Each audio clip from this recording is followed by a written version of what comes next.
नमस्कार दोस्तों, मैं रणजीत शेखपुरी लेखन कला चैनल में आपका स्वागत करता हूं। आज हम जानेंगे कि छंद क्या है। दोस्तों, छंद हिंदी व्याकरण का एक बहुत ही महत्वपूर्ण चैप्टर है, बहुत ही महत्वपूर्ण अध्याय है। कवियों के लिए तो महत्वपूर्ण है ही, लेकिन उन विद्यार्थियों के लिए भी महत्वपूर्ण है जो प्रतियोगिता परीक्षाओं की तैयारी कर रहे हैं। मुझे पूर्ण विश्वास है कि आप अगर पूरी वीडियो को अच्छी तरह से देख लेंगे तो आपको और कोई वीडियो देखने की ज़रूरत नहीं पड़ेगी। तो दोस्तों, अगर आपने अभी तक मेरे चैनल को सब्सक्राइब नहीं किया है तो रेड बटन पर क्लिक करके चैनल को सब्सक्राइब कर दीजिए, घंटी के बटन को भी दबा दीजिए ताकि आगे आने वाली वीडियो आप तक पहुँच सके। तो आइए शुरू करते हैं। छंद।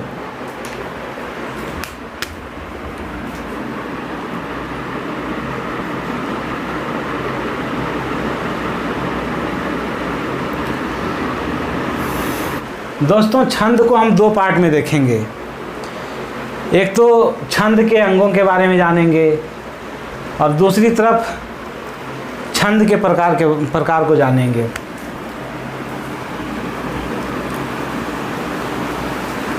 छंद के अंग।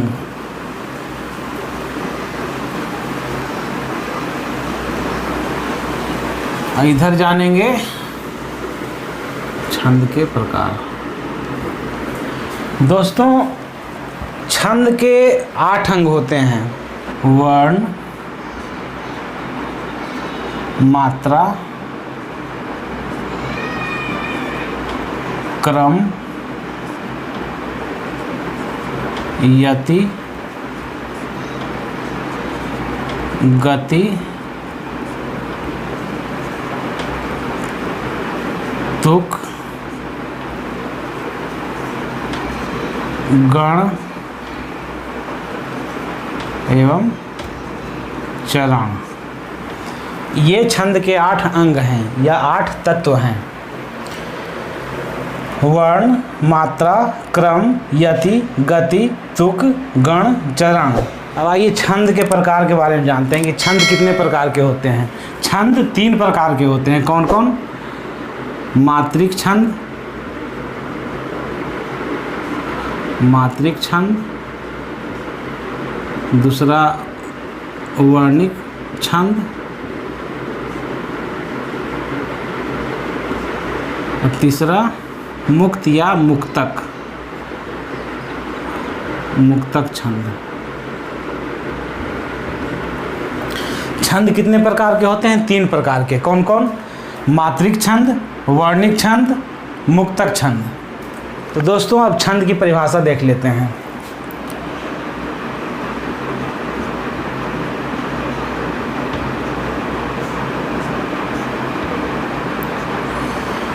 छंद की परिभाषा देखिए कितना सरल है कि ऐसी काव्य रचना जिसमें वर्ण, मात्रा, क्रम, यति, गति, तुक, गण एवं चरण के नियमों का पालन किया जाता है, छंद कहलाता है।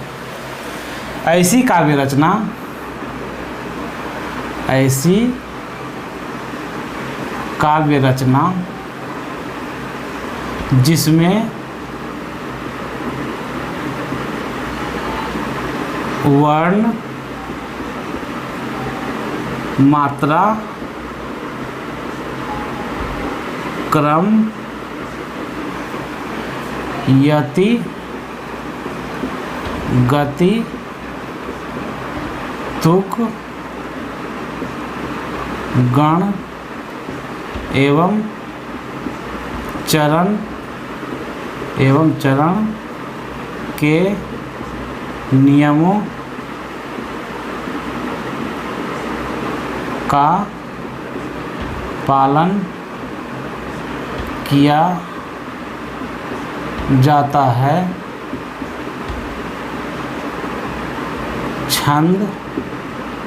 एवं चरण के नियमों का पालन किया जाता है, छंद कहलाता है। ऐसी काव्य रचना जिसमें वर्ण, मात्रा, क्रम, यति, गति, तुक, गण एवं चरण के नियमों का पालन किया जाता है, छंद कहलाता है। कितना सरल है। तो आइए छंद के अंगों को हम लोग विस्तार से समझते हैं। पहला है वर्ण। वर्ण।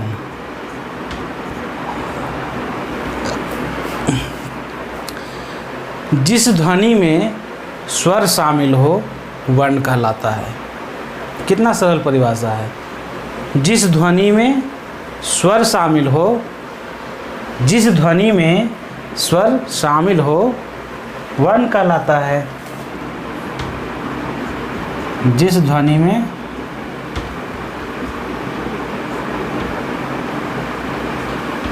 स्वर शामिल हो वर्ण कहलाता है। तो आप कहेंगे कि स्वर क्या होता है। दोस्तों, स्वर दो प्रकार के होते हैं। पहला ह्रस्व स्वर और दूसरा दीर्घ स्वर।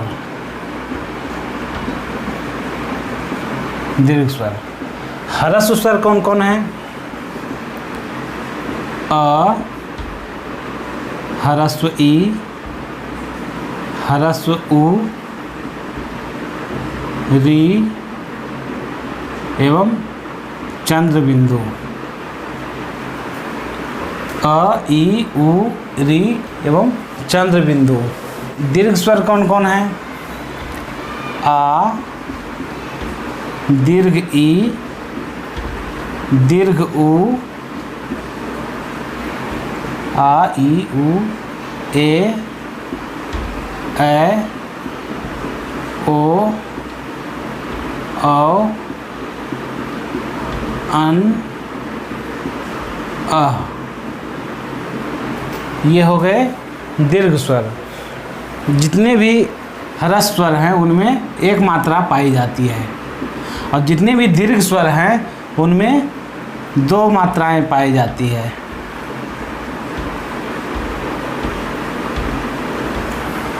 ठीक है। उदाहरण,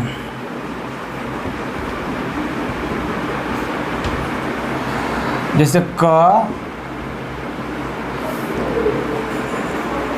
मी, रे। अब देखिए ये क वर्ण है कि नहीं।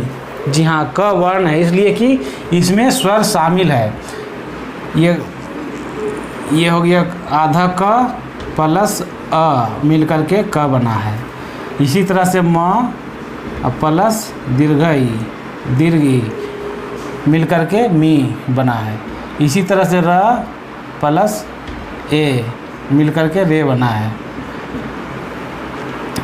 अगर इससे हम अ हटा देते हैं, जैसे क से हम अगर अ हटा दिए तो क्या बचेगा?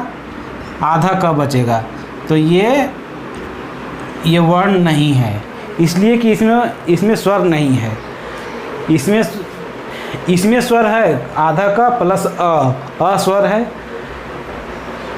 इसलिए ये वर्ण हुआ। लेकिन आधा क वर्ण नहीं कहलाएगा क्योंकि इसमें स्वर नहीं है। समझ गए? इसी तरह से मी, म प्लस ई, म में ई स्वर शामिल है, इसलिए बड़ी ई स्वर शामिल है, इसलिए ये मी वर्ण कहलाएगा।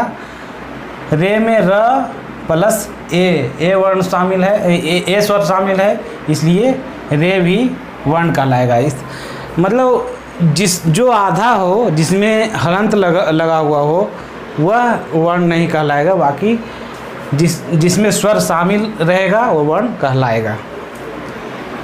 अब आ जाइए मात्रा। किसी वर्ण के उच्चारण में जो समय लगता है उसे ही मात्रा कहते हैं। कितना आसान है। किसी वर्ण के उच्चारण, वर्ण कौन क्या है? क, ख, ग, घ, च, छ, म, फ, फ जो भी है, पे, में, ले, रे सब वर्ण है। तो किसी भी वर्ण के उच्चारण में जो समय लगता है उसे मात्रा कहते हैं। अब जिस वर्ण के उच्चारण में कम समय लगेगा उसमें एक मात्रा होगी, और जिस वर्ण के उच्चारण में ज़्यादा समय लगेगा उसमें दो मात्राएं होगी। अब जैसे ख,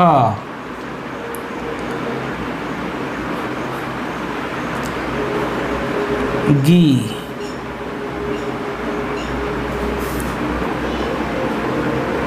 कमला, कमला। देखिए अब इसको बोल रहे हैं कमल, इसको बोल रहे हैं कमला। अब यहाँ ला में ज़्यादा समय लग रहा है, कमल, ये हो गया कमला, कमला। ल पर हम जोड़ दे रहे हैं, ल में ज़्यादा समय दे रहे हैं, कमल, ये कमला। इसलिए ये इसमें तो एक एक मात्रा है, इसमें ज़्यादा समय लग रहा है, इसलिए इसमें 2 मात्रा है। उसी तरह से ख कितना आसानी से बोल रहे हैं, इसलिए इसमें 1 मात्रा है। और गी, गी, इसमें ज़्यादा समय लग रहा है, इसलिए इसमें 2 मात्राएं हैं। जहाँ 1 मात्रा होगी, जहाँ 1 मात्रा पाई जाएगी उसे लघु कहते हैं, और जहाँ 2 मात्राएं पाई जाएगी उसे गुरु कहते हैं। अब जैसे ये इसमें 1 मात्रा है तो इसको लघु, लघु का सिंबल, ये एक लकीर जो है लघु का सिंबल है। और गुरु का सिंबल, ये गुरु का सिंबल है।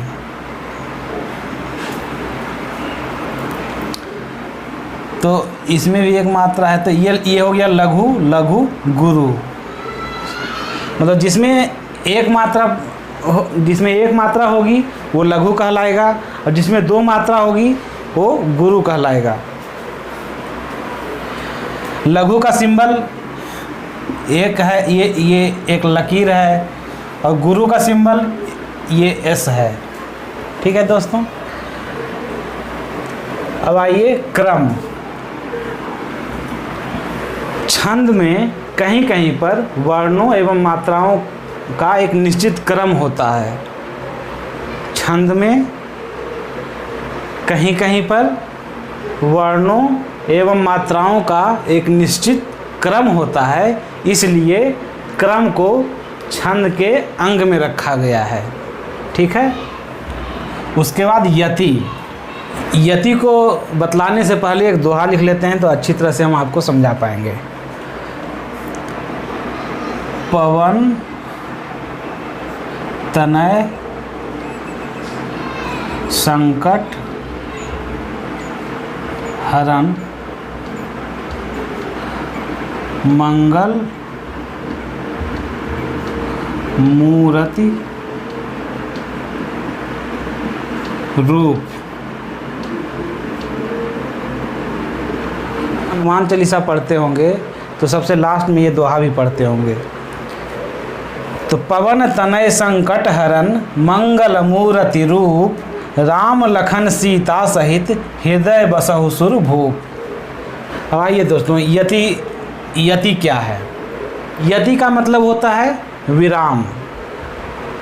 छंदों को पढ़ते समय जहाँ पर हम विराम लेते हैं या ठहरते हैं, उस ठहराव को ही यति कहते हैं।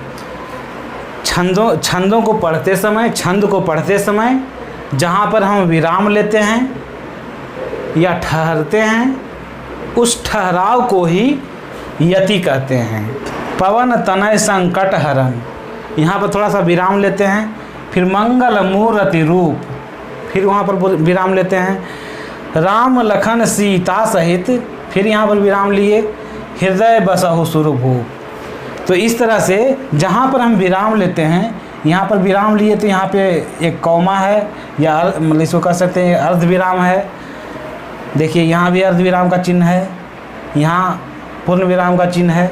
तो इस तरह से छंद को पढ़ते समय जहाँ पर हम विराम लेते हैं या ठहरते हैं, उस ठहराव को ही यति कहा जाता है। ठीक है।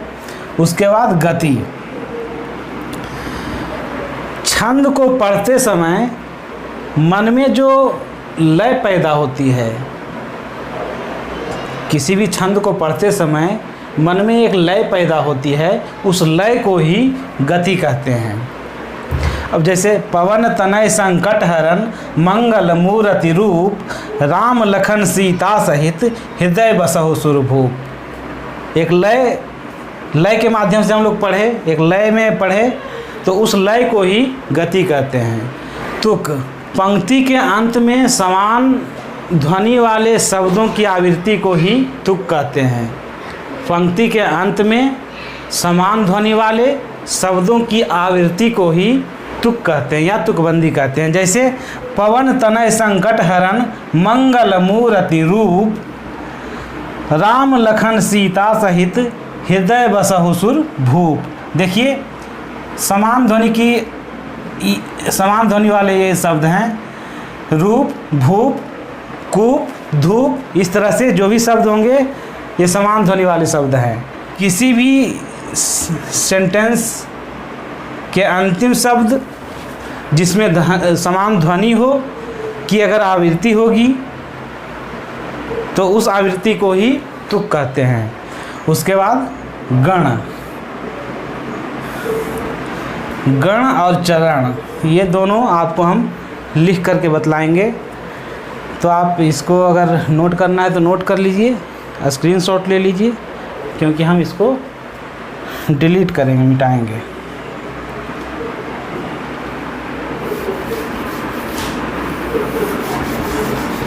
सातवां पॉइंट है गण। 3 वर्णों से युक्त शब्द ही गण कहलाता है। गण 3 वर्णों से युक्त शब्द ही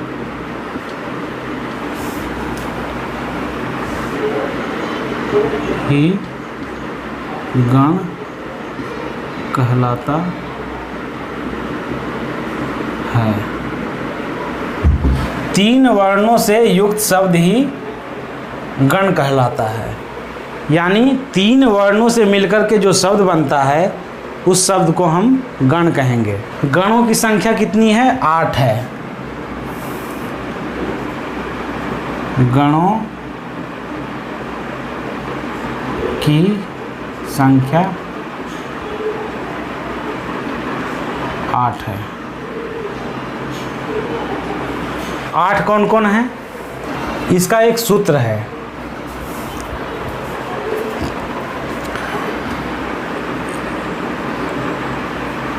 यमाता, राज, भान, सलगा। यमाता, राज, भान, सलगा। गणों की संख्या 8 है। अब कौन कौन है देखिए, आसानी से हमें याद हो जाएगा। य से हो गया यगण, मा से हो गया मगण, ता से हो गया तगण,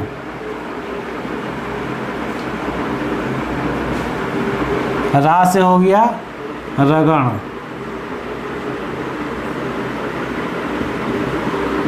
ज से हो गया जगण,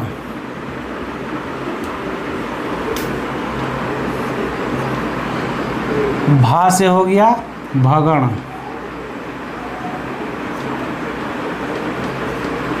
न से हो गया नगण, और 8वां स से हो गया सगण। अब आप कहें कि ल से लगण क्यों नहीं होगा, गा से गगन क्यों नहीं होगा?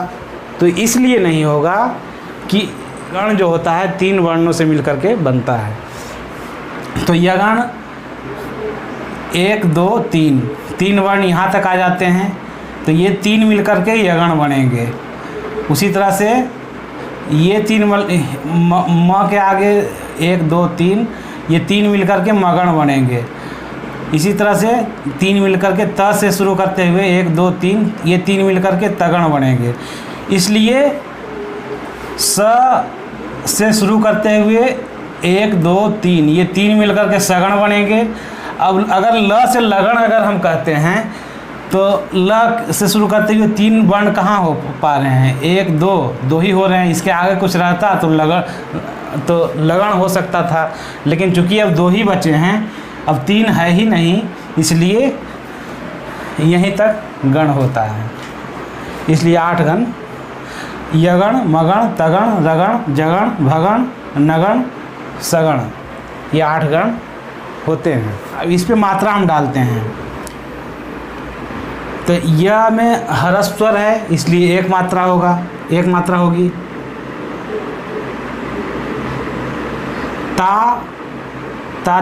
ता में दीर्घ स्वर है, इसलिए 2 मात्रा होगी। इसी तरह इसमें भी 2। अब इसको 1 2 नहीं करके लघु गुरु लिखना पड़ेगा। इस एक मात्रा है, इसका मतलब लघु। इसमें 2 मात्राएं हैं, इसलिए गुरु गुरु गुरु लघु गुरु लघु लघु लघु गुरु। अब जिसमें 1 मात्रा है उसको लघु कहेंगे, जिसमें 2 मात्रा है उसको गुरु कहेंगे। तो जिसमें ह्रस्व स्वर है उसमें 1 मात्रा होगी, जिसमें दीर्घ स्वर है उसमें 2 मात्राएं होंगी। ठीक है, अब देखते हैं यगन के बारे में। यगन, ये 3 वर्ण मिलकर के यगन बना है। तो ये तीनों में मात्राएं क्या कौन कौन सी हैं? लघु गुरु गुरु। इसी तरह से मगण, ये 3 मिलकर के बना है। तो मगण गुरु गुरु गुरु गुरु गुरु गुरु। तगण गुरु गुरु लघु गुरु गुरु लघु। रगण, यहाँ शुरू होते हुए गुरु लघु गुरु गुरु लघु गुरु। जगण, यहाँ से शुरू हुआ है तो लघु गुरु लघु लघु गुरु लघु। भगण, यहाँ से शुरू हुआ है तो गुरु लघु गुरु गुरु लघु लघु गुरु लघु लघु। उसी तरह से नगण, यहाँ से शुरू हुआ है तो लघु लघु लघु लघु लघु लघु। उसके बाद सगण, यहाँ से शुरू हुआ है लघु लघु गुरु लघु लघु गुरु। अब पहचानना आसान हो गया कि कोई भी शब्द, जैसे पवन कौन सा गण है, कैसे पहचानेंगे? तो पवन में देख लीजिए कि मात्रा कौन कौन सी है। तो प में 1 मात्रा, प में 1 मात्रा, व में 1 मात्रा, न में 1 मात्रा, लघु लघु हो गया। इसी तरह से इसमें भी लघु है। ये स के ऊपर बिंदु है, संकट, तो ये गुरु हो जाएगा क्योंकि इसमें 2 मात्राएं हैं। गुरु लघु लघु लघु लघु लघु गुरु लघु लघु गुरु लघु लघु गुरु लघु। ये बड़ी वाली रू है, इसलिए उसमें 2 मात्राएं हैं। इसी तरह से गुरु लघु लघु लघु लघु गुरु गुरु लघु लघु लघु लघु लघु लघु लघु लघु लघु लघु लघु गुरु लघु। इस तरह से हम मात्रा इसमें अब सही है कि नहीं कैसे पता चलेगा कि हम मात्रा सही गिने हैं कि नहीं? तो ये है दोहा। और दोहा में पहला चरण में 13 मात्राएं होती है और दूसरा चरण में 11, दोनों मिलकर के 24। 13 + 11 = 24। इसी तरह से इसमें भी तीसरा में 13 मात्रा होगा तीसरा चरण में, और चौथा चरण में 11 मात्रा, मतलब 13 11 13 11। मतलब दोनों लाइन में, दोनों पंक्ति में 24 मात्राएं है कि नहीं देख लेते हैं। 1 2 3 4 5 6 2 8 9 10 11 12 13। देखिए एक चरण यहाँ तक है तो 13 ये सही है। उसके बाद 2 3 4 2 6 7 8 2 10 1 11 ये भी सही है, दोनों मिला करके 24 हो गया। इसी तरह से 2 3 4 5 6 2 8 2 10 11 12 13 ये भी सही है। 1 2 3 4 5 6 7 8 2 10 1 11 ये भी सही है, यानी मात्रा हम सही डाले हैं। तो दोस्तों अब हम कहेंगे कि पवन, पवन कौन सा गण है? पवन, पवन शब्द जो है कौन सा गण है? तो लघु लघु लघु, 3 लघु किस में है? इसमें है। तो इसका मतलब ये पवन शब्द जो है कौन सा गण है? नगण है। इसी तरह से ये मंगल, गुरु लघु लघु, अब इसमें देखिए गुरु लघु लघु, ये कौन सा गण है? ये भगण है। इस तरह से हम लोग किसी भी शब्द 3 वर्णों के मेल से जो शब्द बनता है, 3 वर्णों से जो शब्द बनेगा उसको गण कहेंगे। और कौन सा शब्द कौन सा गण है इसको हम इसके माध्यम से पहचानेंगे। लघु गुरु, गुरु लघु, लघु लघु, इस तरह से हम पहचानेंगे कि जैसे पवन कौन सा गण है? तो नगण है। ये मंगल कौन सा गण है? तो भगण है। अब ये देखते हैं, अब ये सब गण नहीं, ये गण नहीं होगा क्योंकि ये 2 ही वर्ण से मिलकर के बना है। ये सब गण नहीं होंगे। जो 3 वर्ण से मिलकर के बनता है वो वही गण कहलाता है। तो ये तनय कौन सा गण है? तो तनय में ये नगण है। तो इस तरह से आप मात्रा से हम लोग पहचान सकते हैं कि कौन शब्द कौन सा गण है। ठीक है। चरण मतलब पैर। तो छंद में कम से कम 4 चरण होते हैं। छंद में कम से कम 4 चरण होते हैं और छंद के चौथाई भाग को चरण कहते हैं।